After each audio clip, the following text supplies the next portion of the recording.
somebody said last Christmas I gave you my Rutgers, but on the very next down you punted away. That's more like probably a turnover. Somebody was just like, well, no.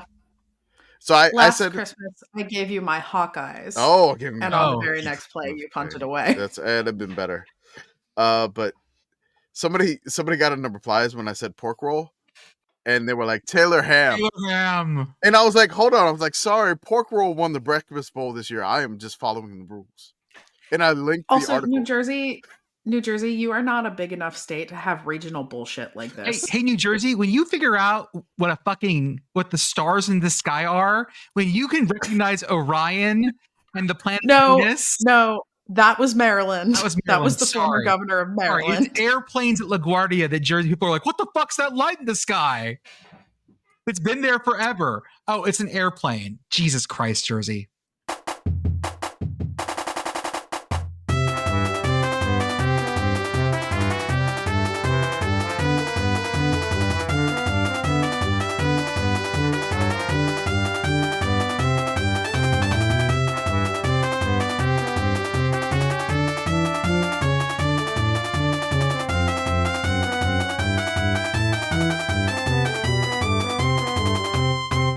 Welcome, everyone, to the Sickos Committee Podcast. Almost like all of Pennsylvania's neighboring states are terrible. Yeah, weird. Welcome, everyone, to the Sickos Committee Podcast. This is our podcast for the evening of December 15th, 2024. Folks, the energy is going to be weird on this one to start with because we just recorded a Christmas special for y'all. Yeah. So the energy is already a bit off the hook. I'm excited for you to hear that. We got things to do. So as always, I am Jordan. With me tonight, I have Commish, Beth, Pitt Girl, and Arthur on the ones and twos. Commish, how are you doing? I'm great, man. It's the weekend. My kiddo does the daily routine of going to our Christmas inflatables and must touch each one of them every night before they go to bed. Okay.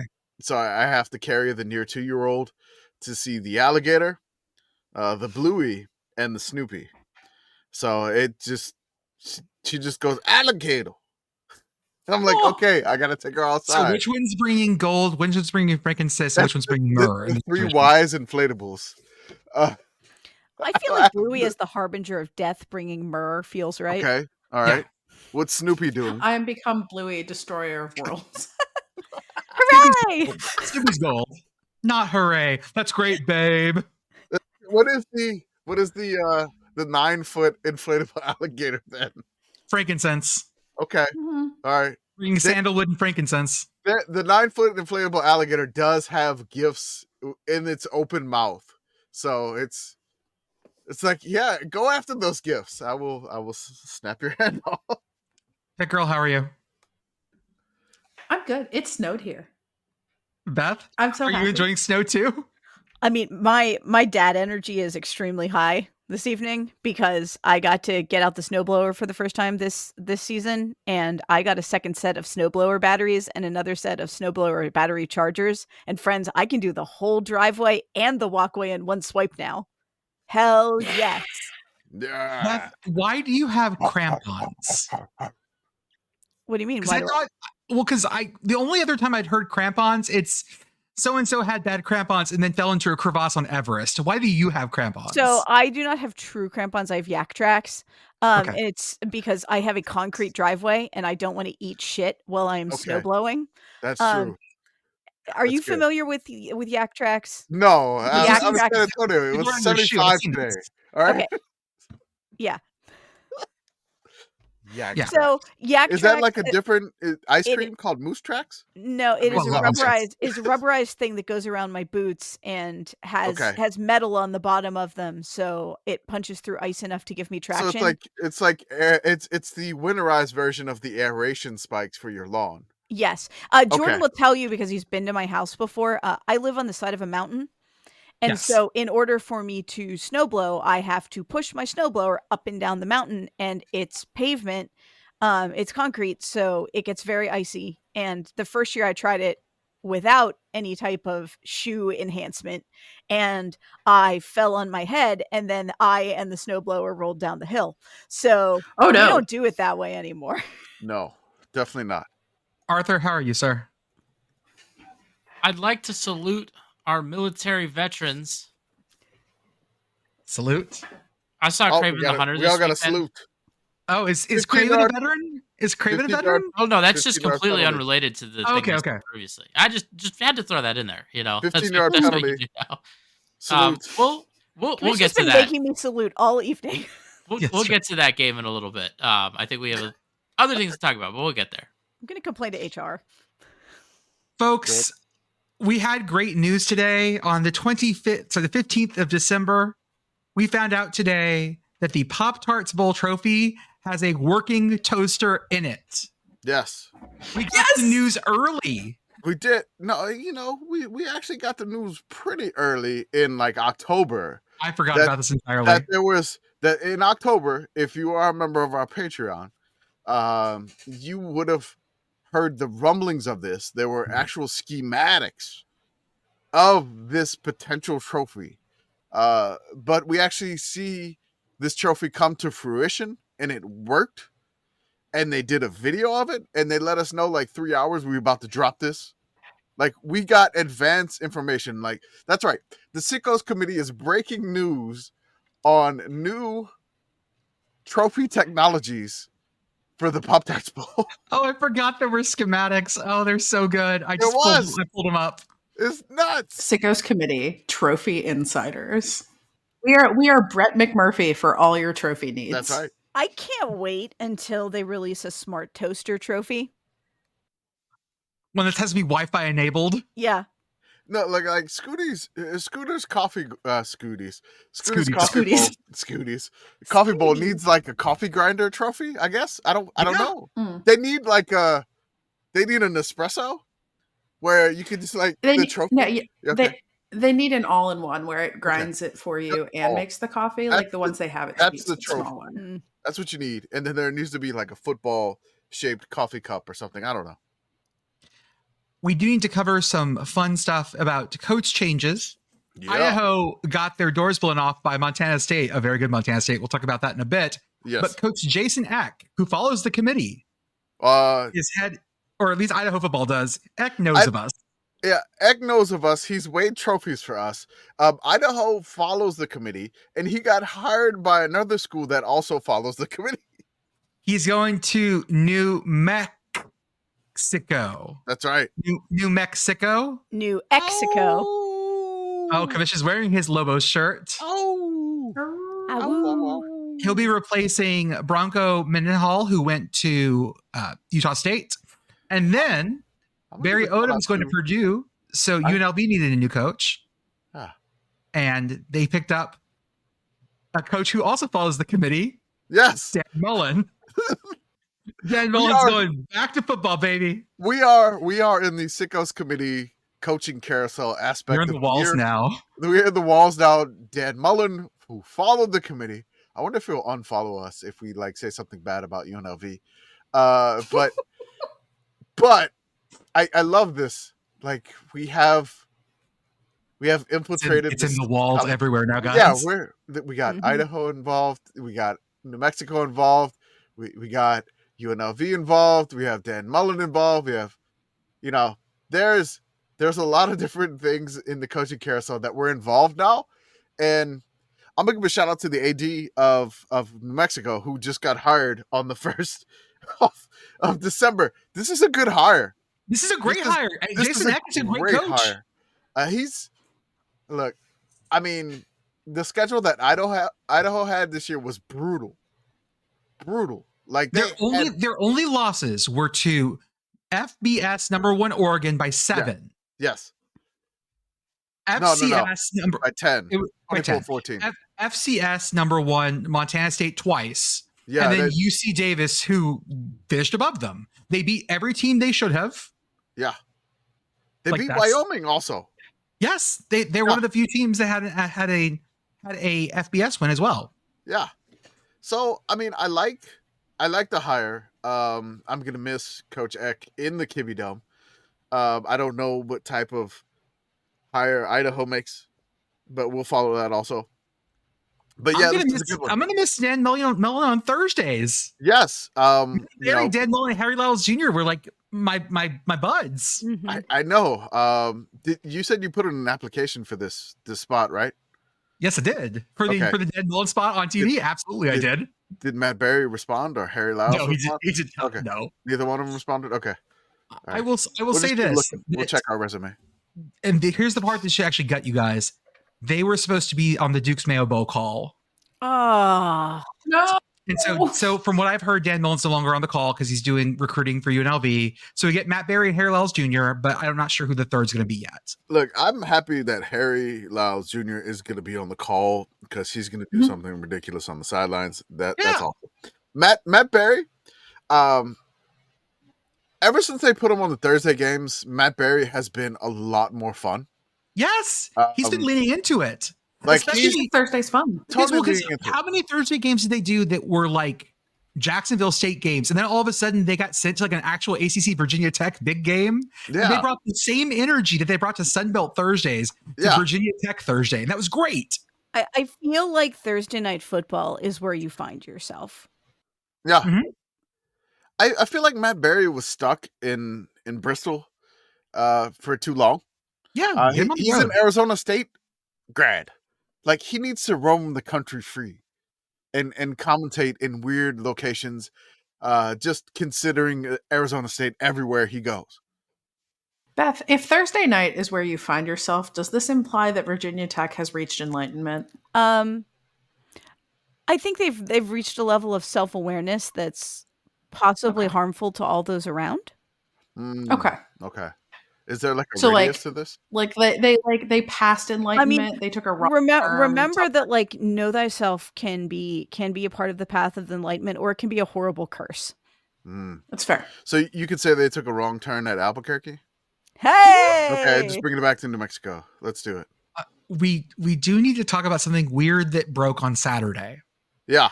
And Saturday was going down. We were watching Army Navy, watching FCS playoffs. All of a sudden we hear that Marshall is opting out of the bowl game. The Independence Bowl. I haven't heard of the Independence Bowl. Our fictional home of Shreveport. The Independence Bowl. They're the Sun Belt champs. They were supposed to take it on the American champs, Army. Mm-hmm. It was going to be a really fun game. Well, what had happened is that Marshall decided to not renew their head coach, Charles Huff, who then left Marshall when his contract expired. For the worst team in the Sun Belt, which is Southern Miss, which is fun to say because it's not ULM, but ULM is going to get mentioned again shortly. And then, like, his entire team kind of entered the transfer portal after this occurred. So the Marshall administration, not wanting to hire a Huff or extend Huff after winning the Sun Belt, or like this year, very, very interesting decision. About 25 to 30 of their players entered the transfer portal, and they did not have enough players to play in this game. Not enough scholarship players to play in this game. Whoops. That's such a rough. I mean, it feels a little bit like a self-inflicted wound for Marshall. A bit. I don't. But then, like, everybody's gonna yell about the portal. Why do you open the portal at this time? And then like a Penn State backup quarterback just entered the portal, and they're like, oh, the portal's, it's the problem. It's the portal and the timing. And I'm like, Google the academic calendar of, I don't know, any university. Pick a university and think about the reality of going to a different school. This is why we need to go to the quarter system. There are structural problems here. Yeah, I mean, I just like, I want to address the people who are like, oh, this shows there's too many bowl games or something. Like, Marshall won 10 games and they were a conference champion. Like, when we were we not supposed to include Marshall? If we get to the point where we're talking about like, oh, like just fewer bowl games, like at what point do you get to like, oh, we don't want a 10-win conference champion going to a bowl game? Like, at that point, champion versus conference champ.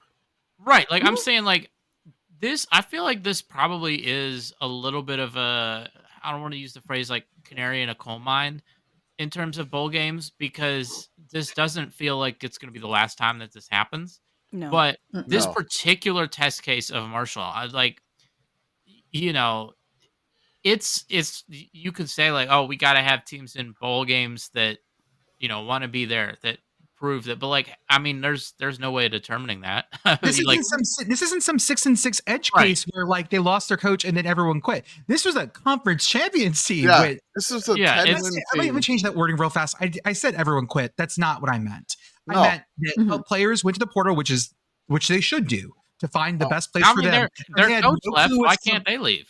Right, and they have no yeah. clue what's coming into Marshall. So why would you not hit the road? Right. So like their coach getting non-renewed probably spurred this. I don't necessarily say canary and coal mine, but the transfer portal timing is always going to be weird because there's the academic calendar. I'm going to keep screaming that at people that tweet about this thing. I'm just going to keep reminding them. If it already like the academic calendar, these kids are in school. Like there's school involved here. People and it's forget like, this. You I mean, gotta and forget this they now. did, in fact, come to play school. And Yeah. being good enough at school is what allows you to play. Like I had somebody make an argument to me today that like, well, they should just open it up in like October. And I'm like, so everybody's just going to voluntarily fail all of their fall classes? Because that's what you're talking about. You're What no is longer enrolled at the drop university. ad date. Yeah, drop ad Whatever- is like early September. Yeah. Like, so hey, I'll just I'm gonna drop this voluntarily class. fail all of my Like classes. I haven't attended for like 8 weeks. I'm dropping. Yeah, and I'm like- hitting the transfer portal. Well, let's talk about then the gut punch, because folks, the Sickos Committee group chat was morose. Hurt. It was a sad, sad place on Saturday because Marshall drops out, and then we start pulling the APR because we're done with 6-6 teams. We need a 5-7 team who's ready to play in a bowl, and a lot of these are already gone. So all of a sudden, Wisconsin fans are like, "Is this how the bowl streak survives? Is this how it is? We'll go." Can I continue? And so, like, I want to do this. I want to like read all of these. Yes. Yeah. So Cincinnati is the first team in APR. Now, keep in mind, this APR is calculated on a 4-year average from 2018 to 2019 through 2022 to 2023. This is what the APR is based on. It does not factor in this year because this year has not finished yet, academic wise. So even though your good fall semester may have been okay, it does not factor in for previous. This current coach you could have, and it's based off of previous regimes. So the number one team that is listed is Cincinnati. Cincinnati, number one APR team. Their head coach Scott Satterfield, 5-7. They are ahead of Wisconsin, where their former head coach Luke Fickell went to. So being like, are they petty? Is Cincinnati petty enough to take this bowl game to prevent their previous coach from getting a bowl game and continuing Wisconsin's streak? They were not. Cincinnati turned it down. Guess what? Wisconsin turned it down. Air Force. Air Force was next. They were third in line. Air Force had an opportunity to play Army again. Air Force was like, "No, we good. We're done." Then you have Hugh Freeze's Auburn at 5-7. Does Hugh Freeze have enough left in stock? Which there's been some portal defectees and entries that have gone to Auburn. I don't want to think about what Hugh Freeze keeps in stock. I know, right? I would have loved watching him get run over by Army. Yes. I wish Auburn had said yes so I could watch Army like paste Hugh Freeze. We're gonna beat you with a sock full of quarters.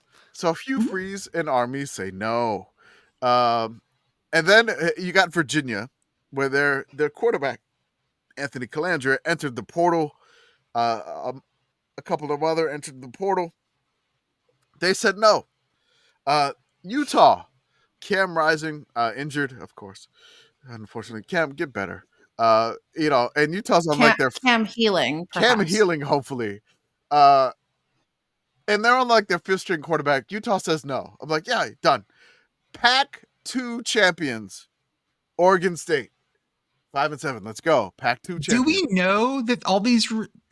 Did Yes. Rusty confirm? I confirmed it. Dusty confirmed. Okay. That all these declined. They all declined.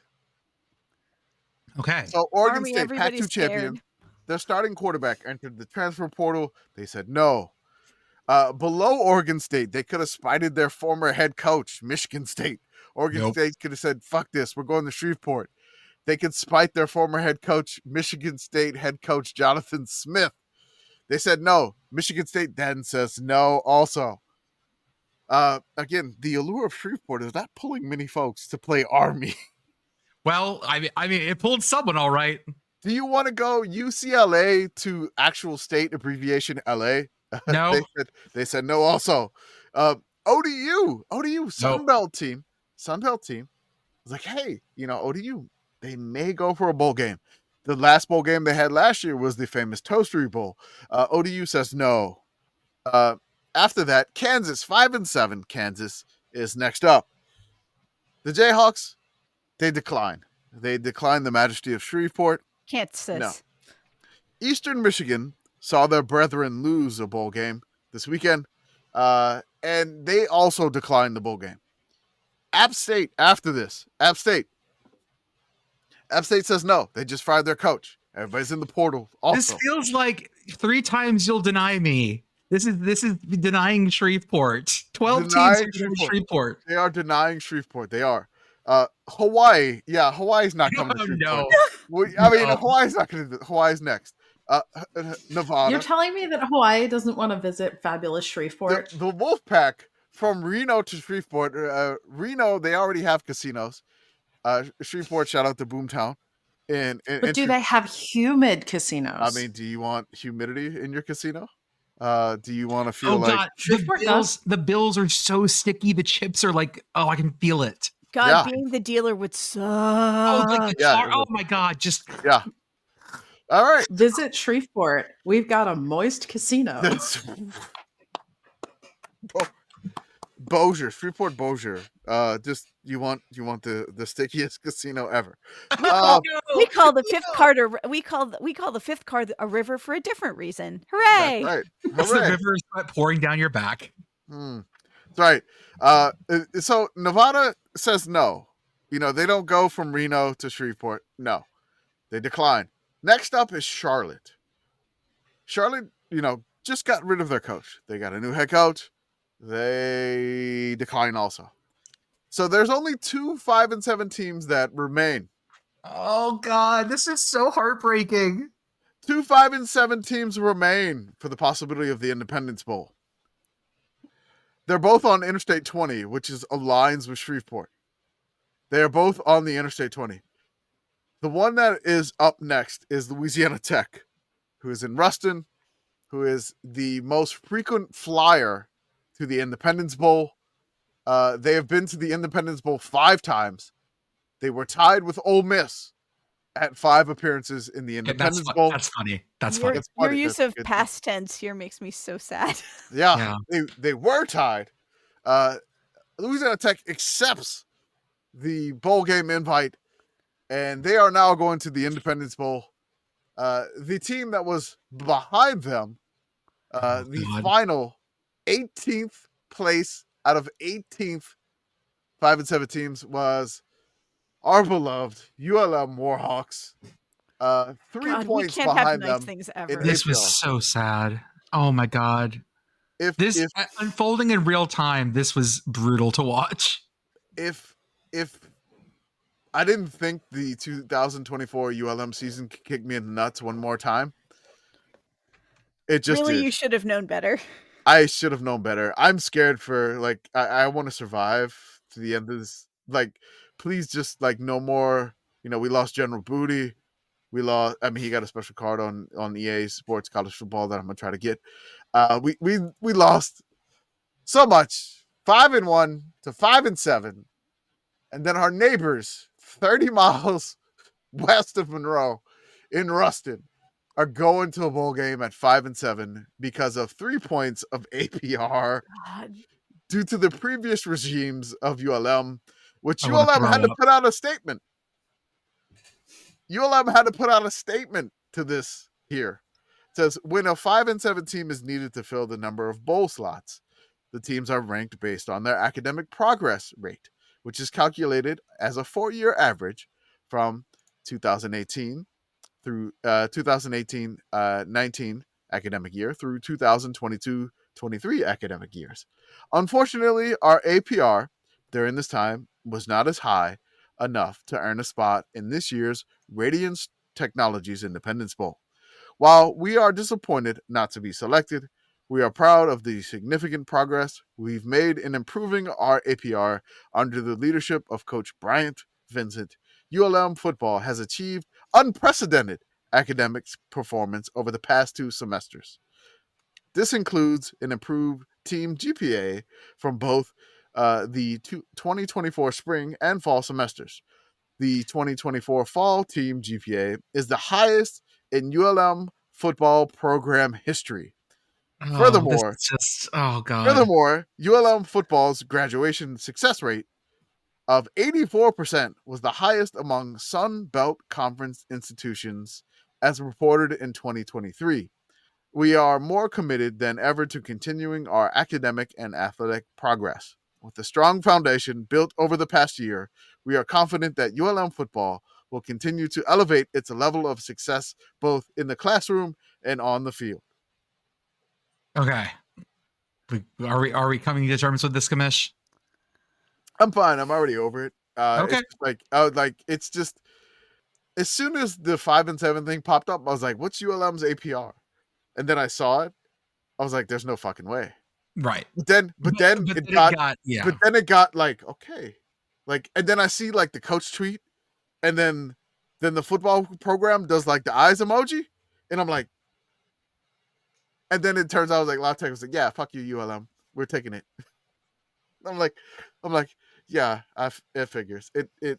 Another kick in the nuts. We're good.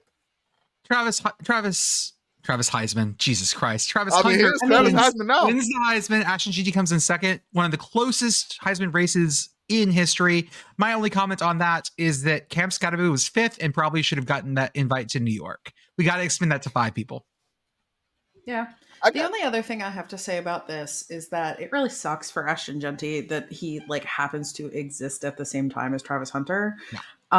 Because I think in basically any other year, Ashton Genty wins this, but Travis Hunter is a not unique, but extremely rare talent. Yeah.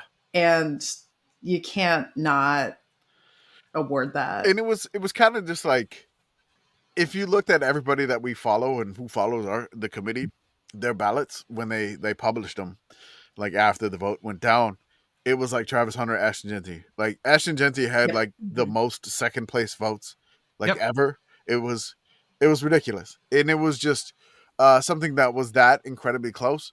Some of the media members was like, I can't believe it was that close, and it was the closest Heisman vote since 2009 when Mark Ingram won, and I wanted to yell about like other awards, like like there was, they announced all the other awards, like the offensive lineman award, which I wasn't yelling about that because I don't know that type of ball, but like, the wide receiver award, there's like linebacker award, tight end award. I was getting upset at some of that stuff, but I decided to like not yell about it and play Stardew Valley instead.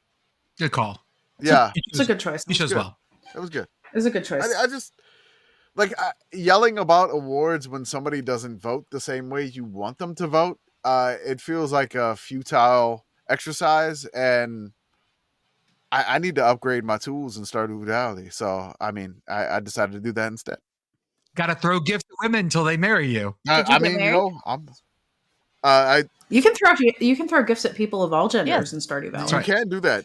I've done one version where I completed a community center, and I did another one where I went the evil JoJo route.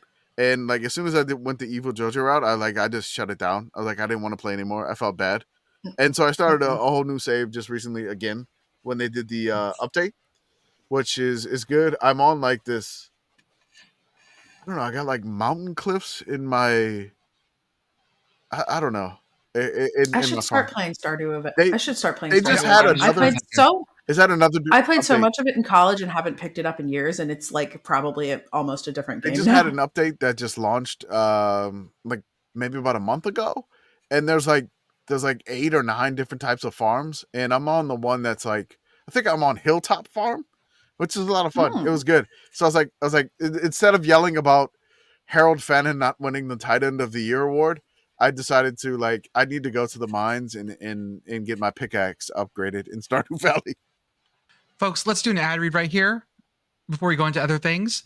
First off, I want to say thank you to everyone who has donated to our Sickos Committee Sickos Give Back food drive. We've raised already over $2,500. We are well on our way to matching or beating our record for last year, but we need you to keep giving. If you give first off, we're donating money to the Food Bank of Big Bend, I believe it's called there. Second Harvest Big Bend. They are based in Tallahassee. They do amazing work. They're a Feeding America affiliate covering Tallahassee, the greater Tallahassee area. So doing cool stuff. If you check our pinned tweet, if you give more than $25 or more, and you send us an email, you will get a specially designed holographic Sickos Committee Sickos Give Back sticker in the mail.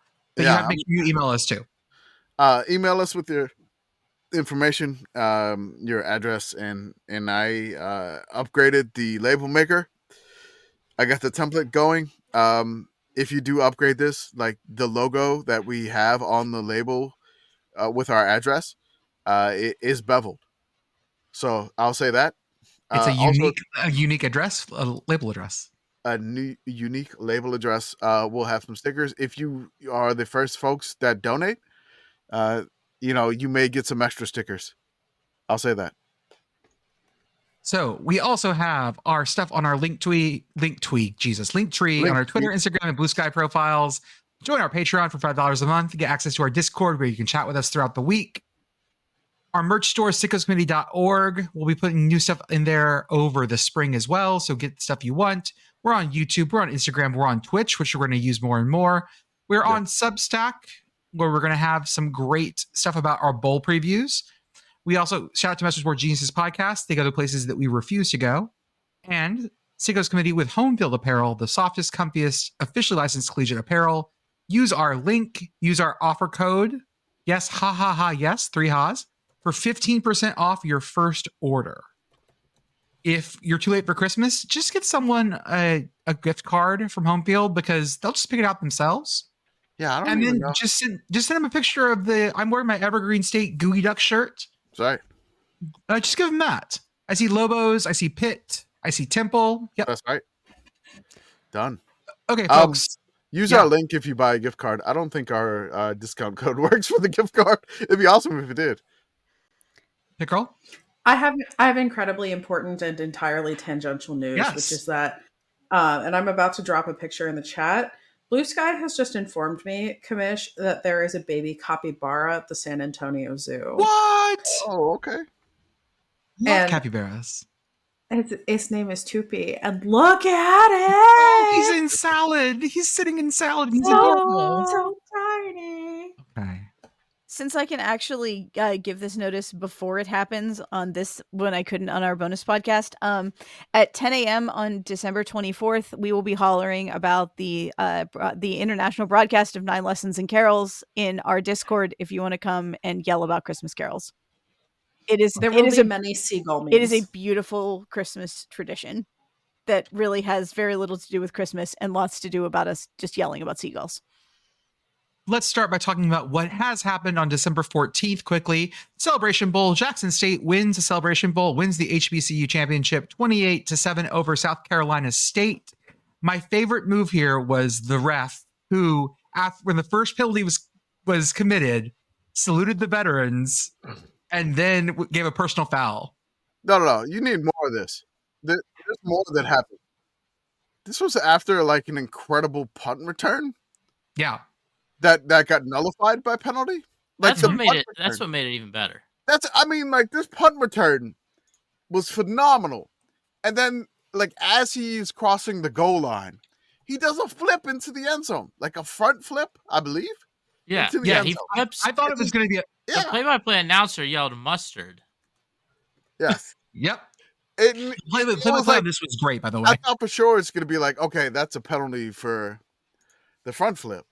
For sure. I was they're going to do that. And I'm oh, you can't do this in the Celebration Bowl. You got to let them, go nuts. Celebrate. You got to let them celebrate. That's right. Yeah, it's this is the bowl for celebrating. The bowl game later in the day is for saluting veterans. But, no, honestly, like it's what, because I feel like the ref would have had to have gotten on the mic like for the coin toss at the very least, right? Could have Like done it then. that feels like a much more natural time to get that in there. Just like about to announce a penalty. How long do you think it is until we're gonna have refs that like have to get a sponsor in before they announce something? This first personal foul is brought to you by Cheetos.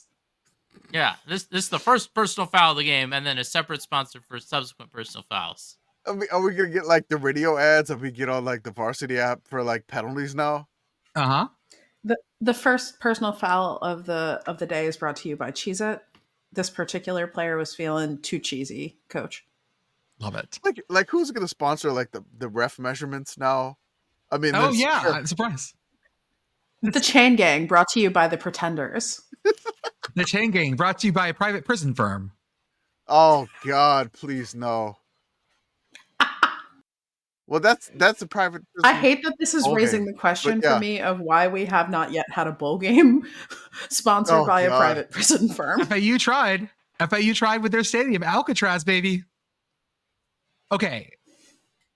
Army, what the fuck did you do, Army? Navy 31, Army 13. You got palindrome. You let Navy score 31 goddamn points in a game. This is so many points. So many points. All right. Did Navy hit the over by themselves? No, but they hit this game. Didn't hit the over. They heard us talking shit. No, they got very angry. They heard Army coach Jeff Monken talking shit on the Packers show. Do they even have football in Annapolis? Do they even have football in Annapolis? Survey says yes. Survey says yes, they do. Fucking hell. God, man. And Commish, what did Navy do? What did they bring?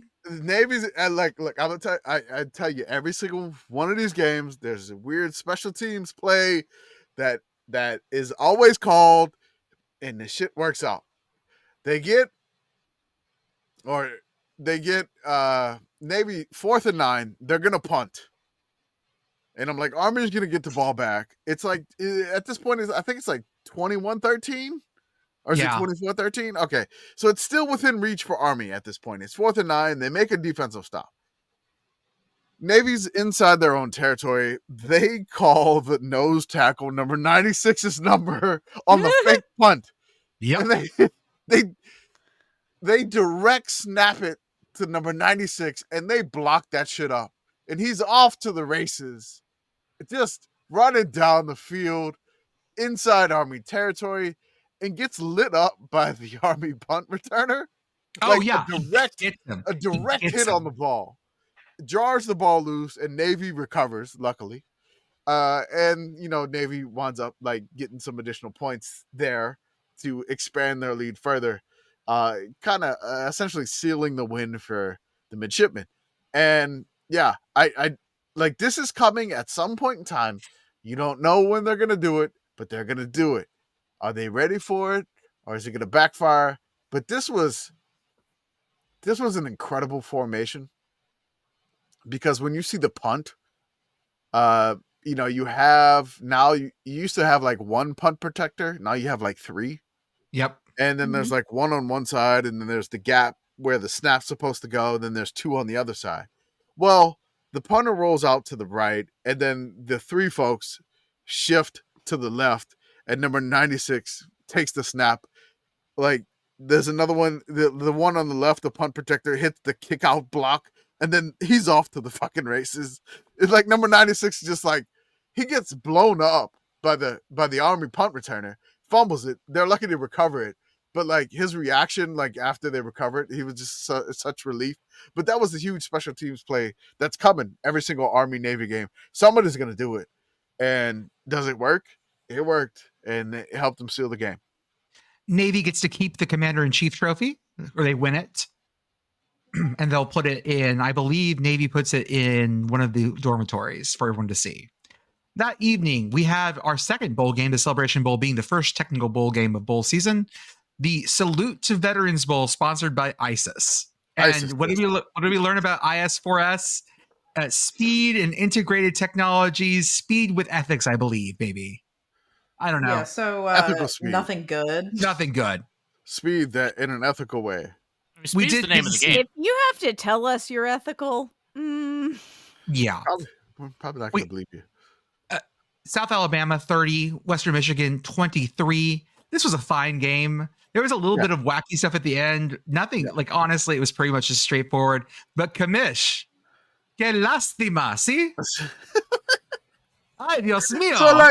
So, I moved from, like, the living room in the main TV watching this game. And I was playing some Stardew on the Switch. And, like, not really paying attention to this game. I'm like, all right, I'm done with the Stardew action. And I'm going to go to the bedroom. And I was like, let me just pull this up on my phone. And, I sometimes, with the kids jumping all over me or whatever, but it's late night because it's a late night game after, like, the Heisman presentation. I put the game on and autoplay on the ESPN app. Like, it'll just randomly autoplay, like, the game that's, like, on. And so it started playing the game that's on, but in Spanish. And I didn't necessarily know how to change it. And so I was just like, what the hell's going on? So I watched the last like 7 or 8 minutes of the game in Spanish. And some folks were like, immersion is the best way to learn. That's how I learned German by reading Harry Potter books. I maybe this is what I got to do. I just got to watch like soccer, and I got to watch football in Spanish, and instead of like just trying to do this Duolingo. Yep, I think I agree with that. Uh-oh, we've lost Pitt Girl. She'll be back. Yeah, she froze, but there's 2 Pitt Girls now. Uh-oh. Pitt's Girl. Pitt's Girl, okay. Oh, no. The other one out? I'll move the other one out. It's fine. Okay. Arthur, have fun with editing this one, bud. Oh, yeah. Let's talk about our Disaster. FCS playoff games. What a bad idea. We had 3 beatdowns and a close one.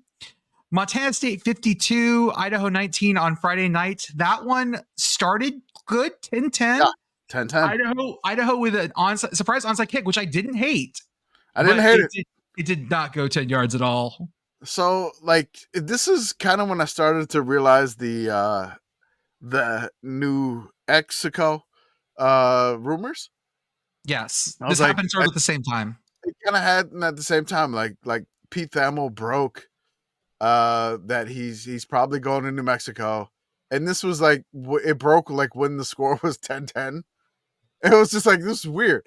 So then Coach Eck, they go for an onside kick, which it's a crazy like surprise pooch onside, and that doesn't necessarily like it doesn't go 10 yards, but the call was probably good. The execution not that great, because like the Idaho folks were just like, is it going to roll 10 yards? Is it going to roll? Like, they're just sitting there, like, at, like, the 39-yard line. It's got to get to, like, the 45, and they can't touch it. And it's just, like, it was just not great. QB Tommy Millott had another great day. He is an absolute fucking nightmare for everyone involved. Touchdown, Tommy. They scored 21 straight points after that onside attempt. Yeah. And they were up 31-10 at half. Like, in the last 5 minutes of the half, they just poured it on Idaho. Like, how dare you insult us with trying to get this onside kick? It was close. But then, like, it was nuts. It was like 52-10. Coach Eck calls, like, a throwback to the lineman. Which is great. Again, like, go for it. Why not? It's great. I mean, why the fuck not? They wound up getting a touchdown. It's like 52-16, and they go down. But the Vandals just never quit trying. But Montana State is just too damn good. They're that good. They're that good. They deserve to be the 1 seed. Yes. South Dakota State 55, Incarnate Word 14. Incarnate Word had 5 turnover on downs, and I saw them snap from fucking shotgun to Zach Calzada several times on 4th and inches, driving me up the wall. My nightmares on this one. Jesus Christ. You hate this a lot. Just like, stop doing that because it also annoys the shit out of me. Okay. It makes me so angry. Just line up and shove. Line up and shove. I mean, quarterback sneak it. It's kind of one of 4th those. and slightly longer. Right. That's the thing. Like, I know I would prefer to have to gain 3 yards on this. Surely that's not Surely that's better. I need time to figure out my pass on fourth and inches. Anyways, I'll say this: like Incarnate Word had a bad time. It felt like 10. Do you know what we found out? What? Incarnate Word on the sideline, their coaches, guys, they were wearing generic Adidas stuff. Yeah, not they didn't branded. Have that. They didn't have that cold gear.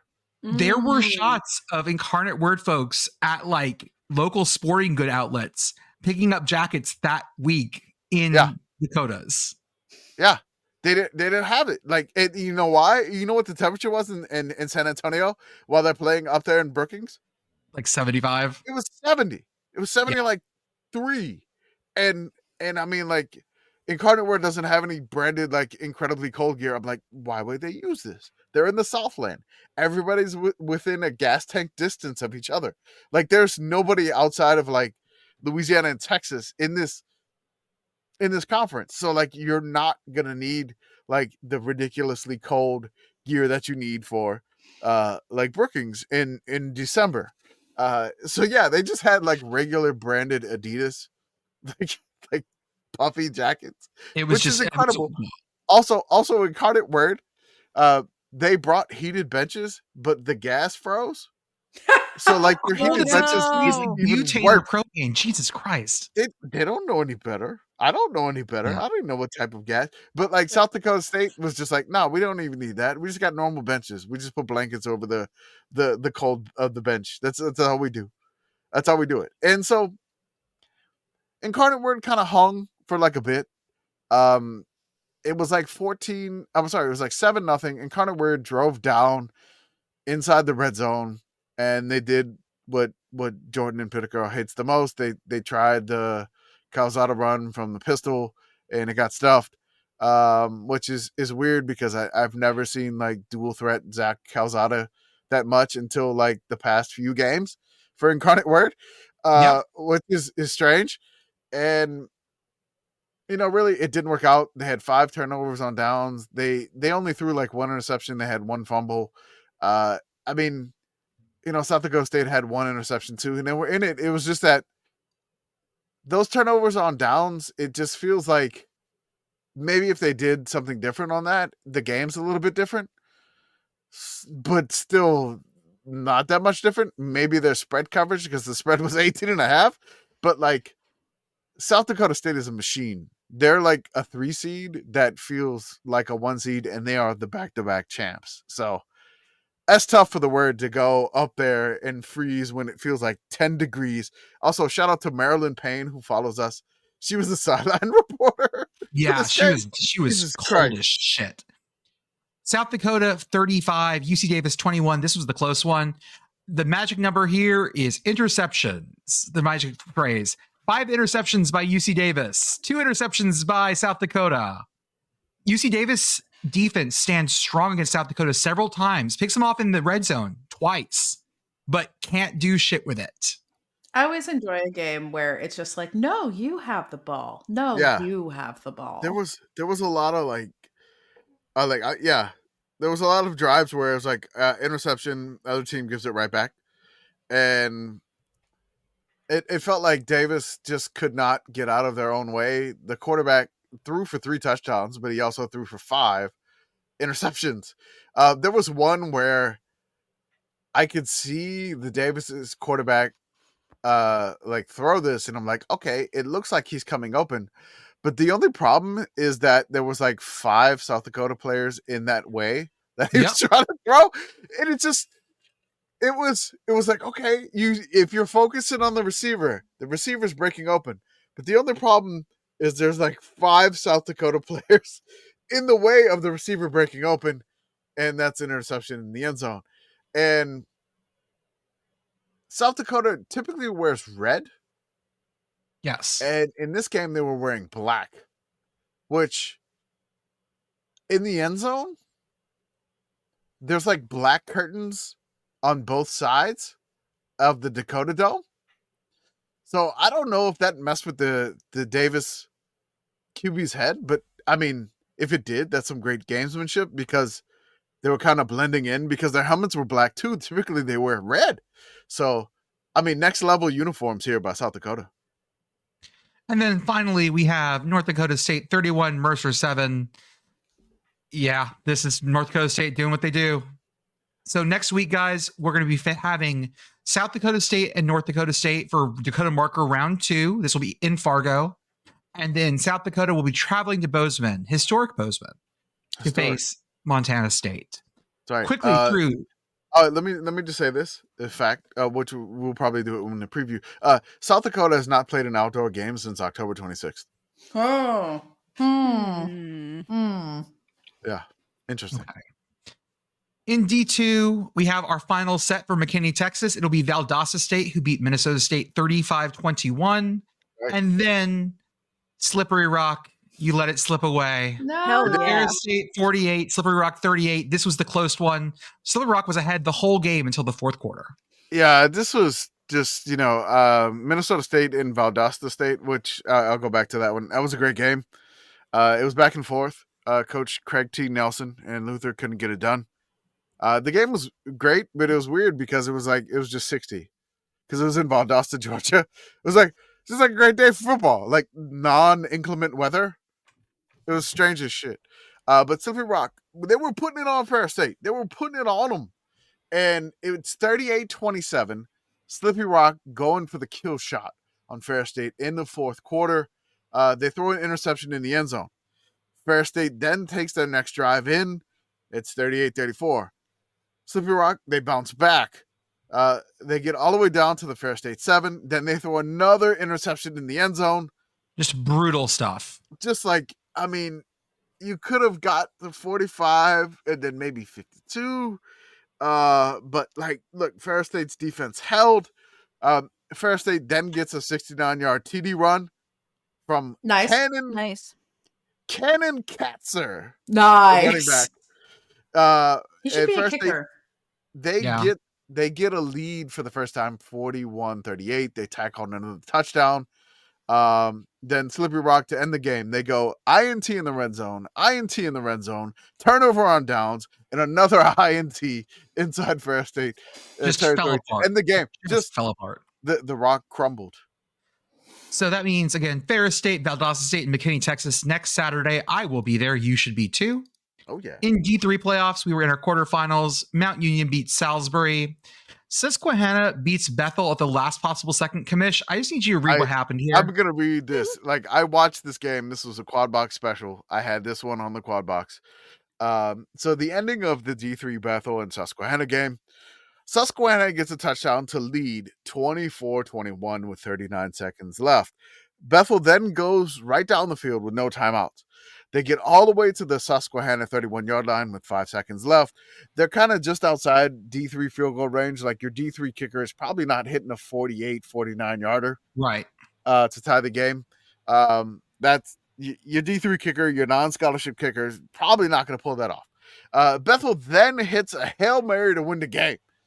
They hit one in the corner of the end zone, like a back shoulder, the front corner of the end zone, back shoulder throw, and you're like, oh my God, Susquehanna just lost this game. Bethel wins. However, there was holding called. However, there was holding called by the refs on Bethel. It looks like the right tackle or the running back, either one of them, could have held the defensive end for Susquehanna. They call the holding after Bethel was celebrating the win in the walk-off win fashion. One of their linemen sees the flag, and the ref was like, hey, no, it's no good. There's holding, signifying the holding. The lineman takes his helmet off and slams it on the ground. Yeah. Which is a completely understandable reaction. Like, what the fuck? We just won this game. But also don't do that. But you kind of can't do that. It felt a little bit like Kyle Turley throwing his helmet of the Jets player. Oh, yeah. If you remember that one, but that was the opposing player's helmet that he threw his own helmet this time. The refs then end the game. They said, it's over. It's ball game. It's done. I'm like, but then they slowly realize after that, the refs were just like, hey, we're actually going to have to replay the down because if you don't accept the penalty, that means Bethel won the game on the Hail Mary. Yeah, you have to accept the penalty. You have to accept the penalty. Now you get an untimed down here. So instead of being at Bethel's 31, they get backed up 20 yards of penalties all the way back to Bethel's own 45 some odd yard line. Then from that point, they have to try Hail Mary. It's an untimed down. Here we go. They try the pitchy woo woo because probably a DC quarterback is not launching this shit 55 yards. Oh no, not even the end zone. There were so many fumbles in this play, and they just kept fumbling it backwards, and then Bethel winds up getting tackled on their own 5-yard line, and that's how the game ends. Incredible. Go Susquehanna. Then in D3 we have North Central Illinois 27, Springfield 3, and Johns Hopkins beating Mary Hardin Baylor 17-10. Did you guys see the Mary Hardin Baylor GPA? Yeah, I saw that. I couldn't remember what to put in here, but it was the GPA tweet. Yes. Yeah, let me find it real fast because I need to point this out. I need to read it because this is going to be one of those things. Doesn't work. People have here we go. Beth and Pitt Girl, I need you guys to do some quick mental math here. The team GPA, here I'll post this in the thread so you guys can read it too. The team GPA is 2.72, and they're posting this because they're proud about it. Okay. Okay. Wait for it. They have 15 people with perfect 4.0s and 51 people with 3.5 or above. How low are the other ones to get to 2.72? Does Arthur Blutarski play for Mary Hardin Baylor? Is most of Mary Hardin Baylor on double secret probation? There was a tweet. There was a tweet that was like, the math doesn't work out. Like, it does not work out. It was nuts. So I can see if I can find it, but they were just like, that means like everybody else should be on like having a 1.7 or something, right? No, everybody else should be on academic probation. Maybe they are. Okay, folks, we are now ready to begin our bowl previews. For our non-bowl games, Commish has our defunct. Oh, hold on, I found the tweet. University of Mary Hardin Baylor has 109 players rostered for 2024. This would mean 15 players at 4.0 GPA, 36 players from 3.50 to 3.99 GPA, 58 players around 1.7 average GPA. Using that and standard GPA assumptions, we can safely conclude that 12 players, 2.0 to 3.9, 3.49 GPA, that should be 12 players. 46 players should be academically ineligible. Arthur, cut this part. Okay, back in. Our bowl previews. We are here to talk about our next set of bowls as well as the college football first round playoff games. I have an idea, Commish. See if you like this. I know we were going to pick defunct bowl games for those first four. No. It's the wheel. You click the wheel, and if the defunct bowl game pops up, we just give them that. Yeah. Well, so what I want to say is that we should give these first four games a bowl name for us. We should just give them something here. Okay. So I can give you the list of it if you want. If you want to just roll that wheel, and we'll give them that one. No. I want to come up with something unique to those places. I think we can do that. Okay. All right. So the first game, I think, is the one that I'm the most interested in. I think a lot of people are. This is the Friday night game on the 20th. Mm-hmm. This is Indiana at Notre Dame at 7 p.m. on ABC. Hell yeah. What do you want to call it? What is the state of Indiana nickname? Is it the Hoosier State? We can't call it the Hoosier State. Yeah, can't call it the Hoosier Bowl. We also can't call it like the Sycamore State Championship, unfortunately. No, can't do that. Because that implies that our beloved Indiana State Sycamores are involved. The state flower. How about the Wabash Wallop? Because the Wabash is the state river of Indiana. Okay. The Wabash Whoopin'. Okay. Well, hopefully not. Hot take. Also idea. Yeah. They should have Jim Corneliuson sing "Back Home Again in Indiana" before this game starts. Oh, that'd be good. Jordan, you know that not all bowl games are alliterative. Like, in fact, most of them aren't. I know. No, but this one could be. How about the Crossroads of America Bowl? Oh, I like that. That is motto. the state motto of Indiana. It is the Crossroads of America Bowl. And all the interstates do run through Indiana. It is There's true. a lot of interstates in Indiana. My very sleepy brain wants to make this the SpongeBob Bowl and hold it in Gary. Sounds great. Oh, that'd be good. Let's do it. Visit SpongeBob. Gary, Indiana in December. Why are people most drawn to this one? I think in part because Notre Dame never, ever, ever plays Indiana, which is like kind of some bullshit. Also, Indiana Notre Dame involved in bullshit? Yeah, imagine that. Also, Indiana's good, and Notre Dame kind of fell ass backwards into even being in the playoffs, so like could get spicy. I mean, Notre Dame, like, not only do they rarely play Indiana, they rarely play on Friday nights. Yeah. This is the first time they played on Friday night since, I believe, 1900. I think this is the first time they've hosted on a Friday night. Okay. The last team they hosted, I believe, was the Chicago Dental School. How many times do you think? Teeth. How many times do you think Notre Dame and Indiana have played each other? I just looked this up, unfortunately. It's like single digits. It's like a very, very low number. No, it's not. It's like 30.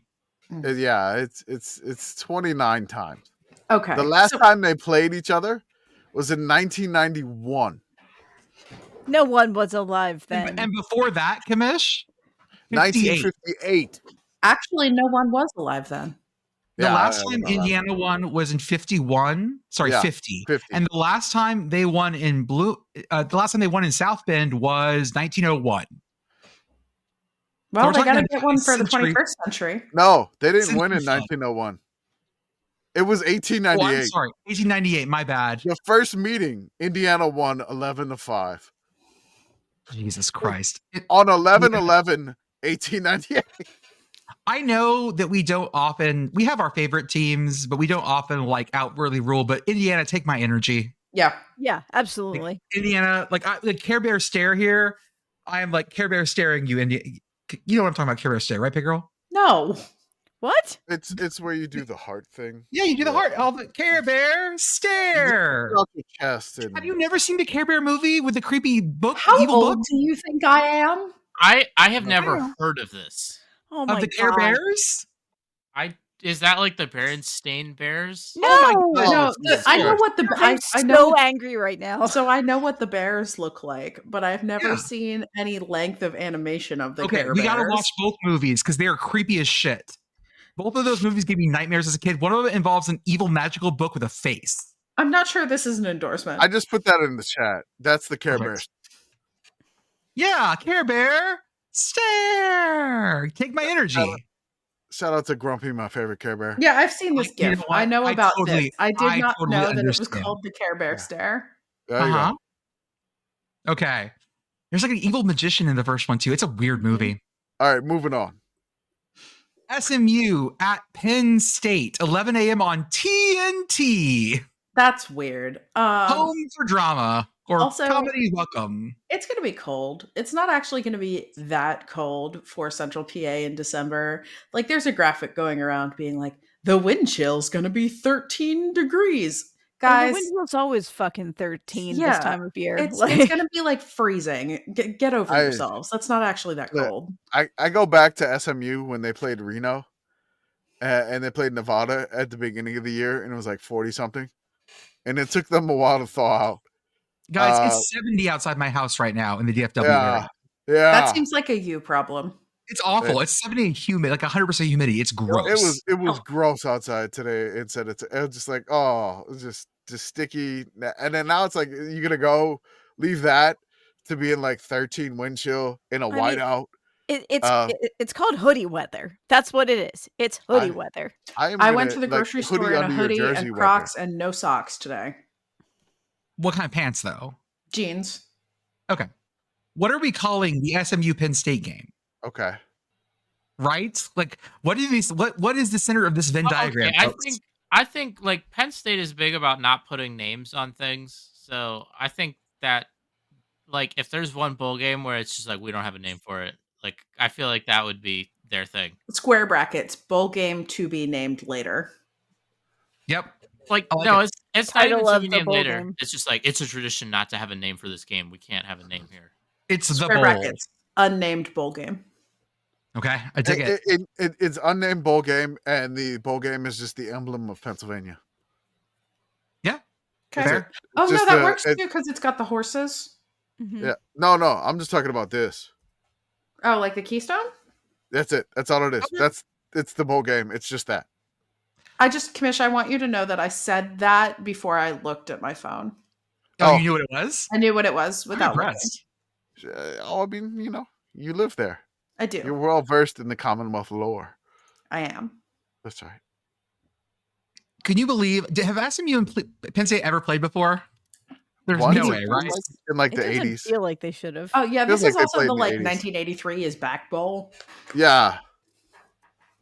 I feel like they played in the 80s. Once in the 70s and one Cotton Bowl in 48. Okay. That feels They right. tied in that Cotton Bowl. Nice. Okay. Next up, Clemson at Texas. Oh, This is the Orange Bowl. This is the new Orange Bowl. This is the oh god my eyes bowl. The only reason it's not the traffic cone bowl is because that would be Clemson, Oklahoma State. Yeah. I feel like Y'all, I'm excited about this game. Is going to be this bowl game has the gout situation. I've got gout. We were watching King of the Hill. I just got to the Bobby Has Gout episode. One of my favorites. I am cautiously optimistic about this game. I think Texas has this. I think you should be cautiously optimistic about this game. I would just be regular optimistic about this game if I were you. I don't know that caution is called for. I think Clemson is ass. That's a little strong, but they're Okay. definitely not as good as they used to be. Commish is making faces. I will say Clemson is much better than any team Texas has a win over this. Yeah. I would 100% agree with that statement. Yeah, that kind of worries me. That it worries me a little bit because like this is probably like the second most formidable team that Texas has faced all year. Besides Georgia, yeah. A&M Besides maybe Georgia. if they're A&M and Clemson like close-ish. But the only thing is like I can't get out of my head Dabo Sweeney saying that I'm going to beat Matthew McConaughey. Matthew McConaughey just sucker punching him. But like after Dabo won the game to win the ACC championship, there is this weird thing that's happening with Dabo. Like he's he's taking a visit from the transfer portal now. Oh. Like he's getting somebody to visit him in the portal. Like Santa's coming for him. I mean, like, Christmas time is coming. Like, is he going to get an offensive line in his stocking? Is he going to be Happy Dabo? Hail Santa. No, he was visited by the ghosts of portal transfers, past, present, and future, and has had a change of heart. That's what happened. His transfer portal heart has grown 3 sizes. God. I don't know, man. I don't know. This feels... I'm just going to say this. When you have the NCAA tournament in March Madness, what is the most common upset? It's the 5-12 game. It's true. And this is the 5-12 game. How low is Clemson supposed to actually be? Were they actually 12? I don't remember. It doesn't matter. I think they are actually below 12 in terms of the like numerical ranking, but they should be. I think they were like 17. Okay. Yeah. In this bracket, there's no way that they're not the 12 seed. Yeah. Right. But yeah, that's the only thing that throws me on this game because I'm seeing 5-12 like March Madness, and I'm like, oh god, and so that's like look out Texas, Tennessee, Ohio State. I want to call this the upset tummy bowl, tummy hurt bowl because these are two teams who, I've got an upset tummy. This is none of these teams are talking a lot of shit this week. Have you noticed that this has been a very quiet thing? I think they're both dreading this. I think they like. So shout out to Marinetti on the Shutdown Forecast. A Forecast After Dark is just like, this is not a bowl game anymore, and somebody's season is going to end in December in Columbus. In that game. God. And at night, it's going to be depressing. This game is if you survive this game, you got to feel great. But like, you can't be feeling good at all going into the 8-9 game in any form of bracket of college football or college basketball. You can't do it. It's just like it's essentially it's a coin flip game. It's Ohio State's at home. Ohio State fans are trying to say that this one former Buckeye on the Vols are like, he didn't say it was loud. I'm like, SEC Stadium's louder. I'm like, he said it's just as loud. It's just, I mean, don't. No, this is trying to find bulletin stupid. board material that's not really there. It's just that I don't know, man. Like this feels like they had home field advantage. They win this game bowl. Yeah, whoever got the home field advantage was probably win the game. I would probably agree with that. This feels like the Myrtle Beach Bowl, but it's like the Columbus City Bowl. Yeah, like is there like river in Columbus? The Columbus River Bowl. I just want to point out, like everybody's been talking about how cold it's going to be at the Penn State game. The projected high for Saturday, December 21st, 2024 in Columbus, Ohio is 30 degrees, and the high will hit at about noon. It is going to be well below freezing or it's probably going to be, it's going to be like 25 by the time that this game kicks off. Oh, of all the Southern teams, Tennessee is probably the most well-equipped to deal with it. They are. They're still probably not going to have a super fun time. Oh, no one's going to have a fun time at this game. Again, upset. My tummy hurts. Yeah. What is the river that goes through Columbus? Is it the? It's probably a name that I don't know. Scioto River? Scioto. I don't know. Scioto. Okay. There you go. Scioto. Okay. Scioto River Bowl. There it is. Done. Let's get to the bowls that we enjoy. Yeah. I think for Tennessee Ohio State, I think Gus Johnson should get to name that game. I know that he's not calling this game anymore because he needs to name it. ESPN crews. We cannot name it. We cannot come up with reasoning for why it's the name. It's just whatever he says. Sorry. I think that's fair. The legendary Buckeyes and the historic Volunteers Bowl. Yeah, I gotcha. You got barbecue back there? We're going 10 a.m. Central, 11 a.m. on the East Coast on December 23rd to Myrtle Beach. Hell yeah. What? It's going to be so bright. Coastal Carolina is hosting the Roadrunners of UTSA. There is no bowl sponsor. No. This game, I don't believe, has ever had a bowl sponsor. Myrtle Beach Bowl, we will sponsor you. Yeah, I think there was 1 year where Tax Act threw their name on all the unsponsored ESPN bowls, but other than that, I don't think he even got this one. No, I don't think they even got this one. With this as much as we have discussed Beach. Topgolf, I feel like we are a natural fit for the sponsorship of this bowl.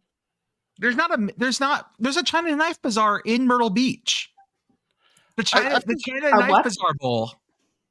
I'm sorry, a what? China Knife Bazaar. What is this? It's a place in like Gatlinburg and Myrtle Beach where they sell like throwing stars and knives and novelty sex toys and bongs. That actually, that is the correct sponsor for this bowl game. Yeah. Okay. I wanted it to be sponsored by like Captain Hook's Adventure Golf Bowl. Oh, one of the putt-putt places? One of the miniature golf spots. Or one of the places that makes those print-on tees, those screen print tees. Yeah. Or there's a lot of airbrush tee. Mm-hmm. God, there's a lot of like captain spots in Myrtle Beach. The Captain George's Seafood Restaurant. There's so many captains. My God sakes. All the captains live in Myrtle Beach. So we open a restaurant in Myrtle Beach called Admiral Commishes. Oh. We one up them. There's Captain Benjamin's Calabash Seafood. There's another Captain George's. What is going on? Captain's Cafe. There's so many captains in Myrtle Beach. It's the Captain's Bowl. That's it. Okay. Or do we need to? Are we needing to spin the wheel for that one? Or are we just going to call it the Captain's Bowl now? Just all the captains. Sponsored by Captain Morgan. Next up, the famous Idaho Potato Bowl. We are not changing the name of this bowl game. It is already. We're not changing anything about this bowl game. It is perfect as it is. Fresno State, you are the local team. Northern Illinois, welcome to the Mountain West, maybe? I don't know. You think they're gonna go to this bowl game? And they're gonna make the decision after this bowl game? It's like a trial date. It's like going on your college visit. We're gonna go check it out first. NIU is in the transfer portal, and they're taking visits to the Mountain West because the MAC has been very clear. By the way, the MAC has been very clear. By the way, that if NIU does this, their other sports can go get fucked. Like they've been very clear about this. No, Boise's going to the Pac-12 in the future, so this trip would not be Mountain West in the future. Whatever. Who knows? Yeah.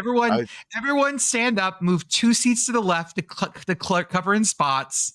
Somebody's going to action lead me, and I only want to do that to Zombie Deadspin. That was fun. That was fun. There's only one game today. Well, actually. I had to drop it. It was good.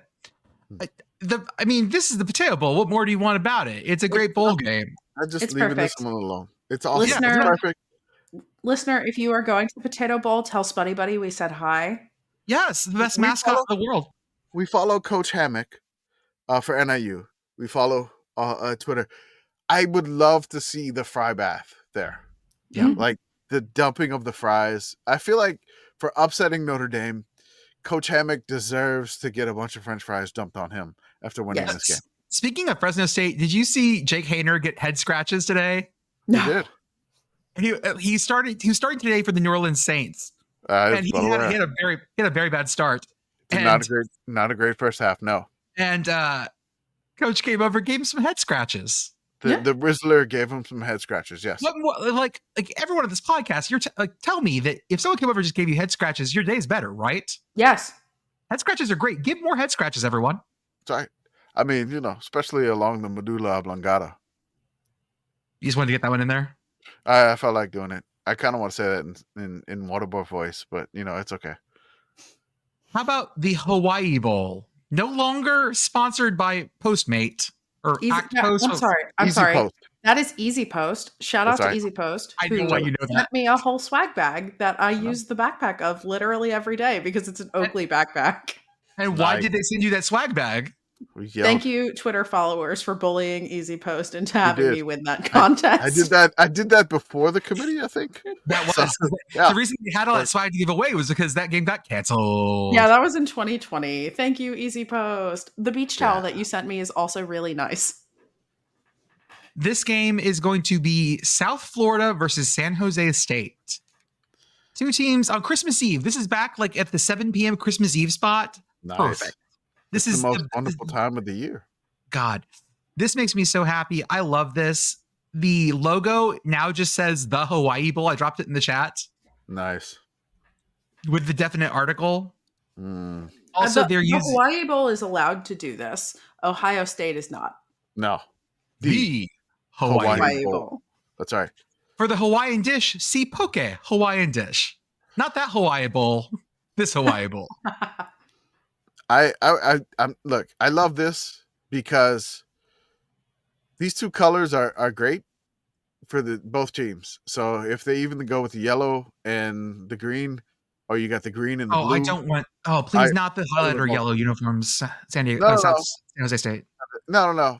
Go with the blue and get some green going here. South Florida. Don't give me too much gold. Give me some blue and some green here. This is going to be a good one. I feel like this is great. Shout out to Ken Niamatalolo, finishing second in our Sickos Unsung Coach of the Year award that we'll drop later. Is that what we're calling it? The Unsung Coach? Sure, whatever. Just the Sickos Coach of the Year award. It doesn't matter. Next up, we're going to Detroit on the 26th for the... Hell yeah, we are. For the Game Above Bowl? Mm-hmm. No. The Game Above Sports Bowl. Sports Bowl, yes. And we've talked about Game Above before, and we realized that it was a shell company by Eastern Michigan alums. Mm-hmm. Yes. I just want to say that the Game Above Sports Bowl sounds like one of those, like Neil deGrasse Tyson types who think that we could have cured cancer if no one paid attention to sports. Like that's what they would name a bowl game. Oh, you're going to go see the game above sports bowl? Why don't you go read a book? It's the sports ball bowl. Hey, sports bowl. Oh, okay. Time out. We could ironically be calling it the Sports Ball Bowl on Blue Sky and get lots of engagement on that. We could, but we don't want that smoke. Blue Sky loves sports ball. I do not want those people in my mentions. We're gonna get blocked. We're gonna get on block lists. I looked up something. I was looking for something else on Blue Sky using the search function. I forget what it was, but the first thing that came up, naked furries. Yeah, well. So Blue Sky, horny, game above horny, Blue Sky. I'm still a little bit mad that I somehow missed being on the block list of the first like anti-sports person who discovered that college football Blue Sky is a thing, because it had a name that I think is very funny, but that I will not repeat here. Yeah, please do not. Yes. That would be sad, though. This is Pitt versus Toledo. Two houses, both alike in dignity. Right. Compare Detroit where we lay our scene. Two schools that send me emails because I've purchased football tickets. There we go. Sorry. This is a chance for Jason Candle to sort of keep dipping his toe into does someone else want to hire me maybe? And I've seen lots of, maybe it's just I'm on Pitt Twitter so much, lots of Pitt players sticking around. Mm-hmm. Not a ton of movement out, which is a good sign, I think. No, I think, I mean, this is maybe me just like hopium, right? But I do think that like reasonable Pitt fans understand that what happened in the back half of the season happened primarily because you can't do an offense when you only have like 40% of an offensive line. And the players certainly know that. So, we'll get that NIL going. We'll hang on to people and things will be better next year. That said, I think we're going to lose this game. I legitimately think that we are going to lose. But if you want to watch Pitt lose to Toledo, you can do it for only $12 American. In scenic Detroit, the day after Christmas. Whee! Yeah. Do we need to spin for this? Yeah, we'll spin for this one because this one needs some extra juice to it. It does. We're moving this bowl game 2 states north to the largest city in that state. Okay, this is going to be a problem. We're going to Canada. Let's find. And there's really who? I believe that might be Nunavut. Yeah, that has to be Nunavut. Oh my god! So yes. I know it said that we have to move it to Quebec? The largest city, but can we put it in Quebec. Alert, please? No, it's not. It's not Quebec, sir. It's Ontario. Sure? Yeah, I'm positive. But then we go above the Arctic Circle to Nunavut. Yep, straight north it goes. Welcome okay. to the Polar Bear License Plate Bowl. Yeah, I mean the problem is Hudson Bay exists. So if we're going due north, actually the first landmass is way north of that even. Can we count the Upper Peninsula as a different state? No, I'm putting this in Nunavut. I've decided. Our biggest town is I thought it would still be Quebec, but okay. Oh, look at the map. Tell me why I'm wrong. I mean, she came down in a bubble, Doug. I mean, I'm looking at the map, and if you go straight up, it could get a piece of Quebec. I don't think so. No, dude, I do not think so. I'm looking at this. I'm going straight north with my mouse, and it's hitting none of Quebec. It's hitting all of Nunavut. Okay. I mean, I didn't know if any of those islands. I think all those islands are Nunavut too. Okay, all right. If the islands are Nunavut, then we gotta go. Hold up. I'm here. Let me send you something that might help you with that choice. Can we? Okay. I am serious though. I know that the rule is that we're moving it to the largest city, but can we put this in alert, please? Oh, done. Yes, we'll put it in alert. Okay. For those of you who don't know this, Alert Canada is the northernmost continuously inhabited location. Like, period. It's a bunch of it's like 5 people and a bunch of polar bears. We're gonna play football there. 55 people. Yeah, I was thinking that island, like right there, right off the coast of Quebec, was Quebec, but apparently it's Nunavut. So I'll be honest, it's not going to change ticket prices all that much. No, $12 to get in. Actually, Pitt Girl, I was wrong. It's not 55 people. It's a lot fewer than that. I was totally wrong. Alert. Yes, alert. Comma, Canada. Okay. Alert, Nunavut. It's in the population 2021, 0. Oh my god. Wait, that's not continuously inhabited. All alert residents are temporary, typically serving 3 to 6 months tours of duty. In the 2021 census, the permanent population was recorded as 0. So there's somebody there, but they don't live there full time. Oh, hey, in 91, the population was 246. It's gone way down. That's wild. There should be 250 people there. Yeah. Transfer portal. Yeah.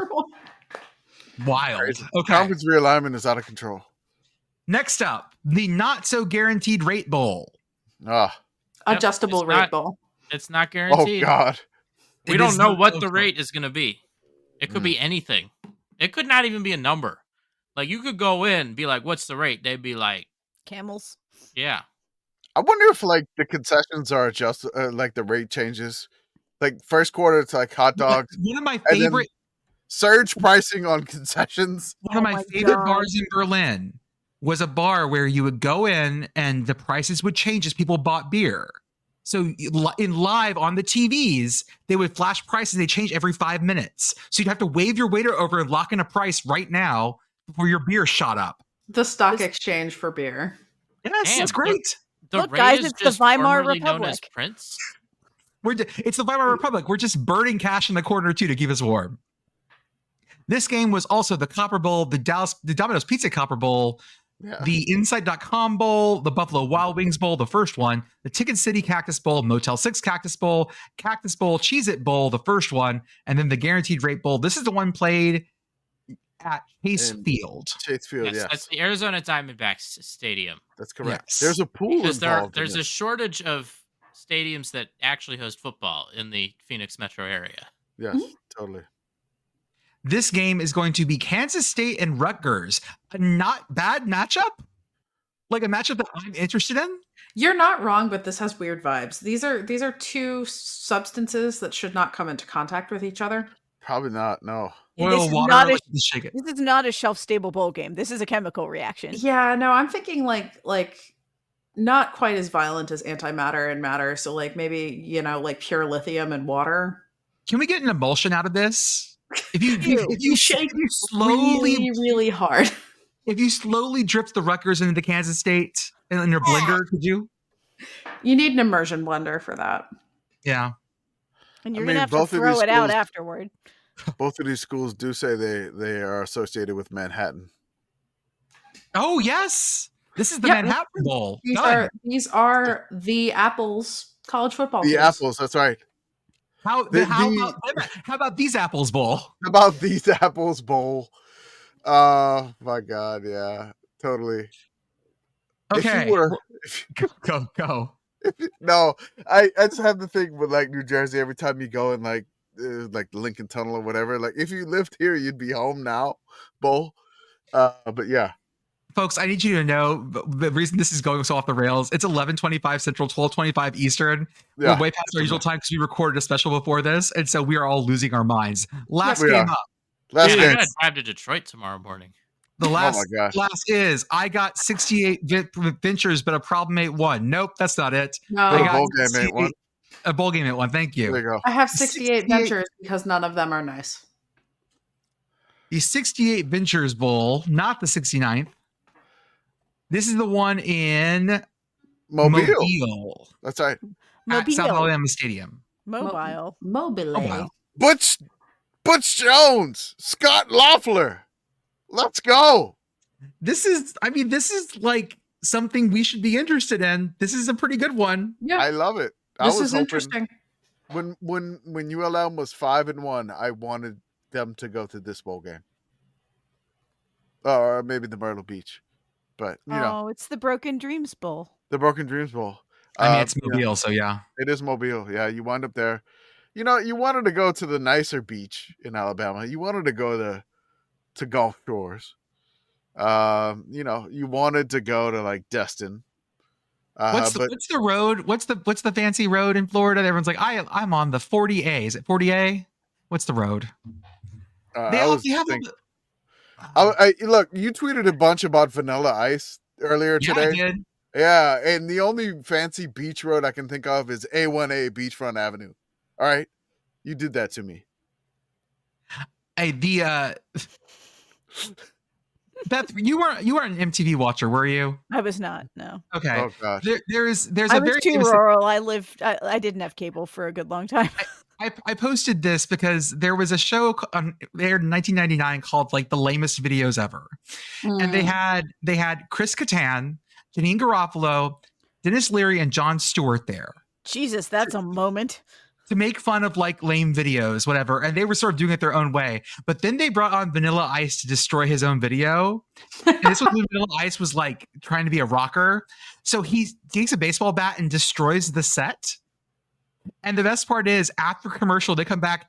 Janine Garofalo is smoking a cigarette. Like everyone has this little PTSD look because he's like smashed glass and threatened people with baseball bats. And they come back and just keep going. It's one of the best MTV moments I can think of in a long time. It's one of my favorites. Y'all are looking at me like I'm crazy. I'm just not quite sure how we got here. 30A is the highway I was thinking of, by the way. Okay. Okay, that's the Ventures Bolt. Folks, we've given you something tonight. Sure. This sure is content. Just click the wheel real quick. Click the wheel. Yep. Okay. Okay. Bespoke, custom-made content for you. We're gonna rename this one after a defunct bowl. Here's the bowl it's gonna be. It's now the Poultry Bowl. Okay. Da da da da da da. Sponsored by Bojangles in Mobile. Yeah. Done.